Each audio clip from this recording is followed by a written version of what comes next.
Good morning guys. আজি আমাৰ দাদা এটা ফালে আহিছোঁ। আমাৰ ঘৰ আছে একদম কি মজা চাওক, টাইলছ কিমান মজা টাইলছ। আমাৰ এদিন এনেকৈ ঘৰ বনোৱা সপোন আছে গাইজ।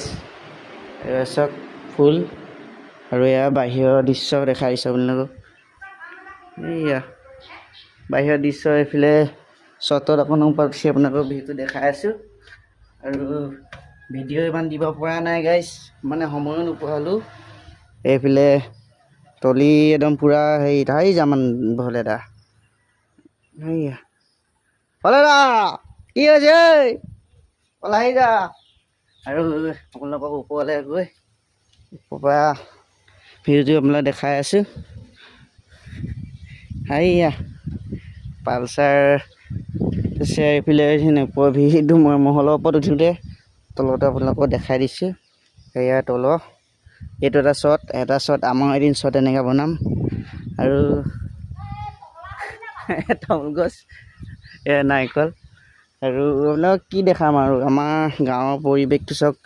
এইফালে পূৰা পথাৰ, এইফালে পথাৰ লাগিছে আপোনালোকৰ এইফালে। আৰু ক'ত আছোঁ এতিয়া, আমৰ ছিজনো হৈ আছে, গৰম ছিজন। এয়া আম শুকুৱাই থৈছে, আম খাই কোনে কোনে ভাল পায়। আৰু আমৰ ছিজন হৈ আছে এতিয়া, পূৰা খাব গাইজ। তাৰপিছত মিনি ব্লগ মোৰ ইমানতে সামৰণি। Bye bye guys.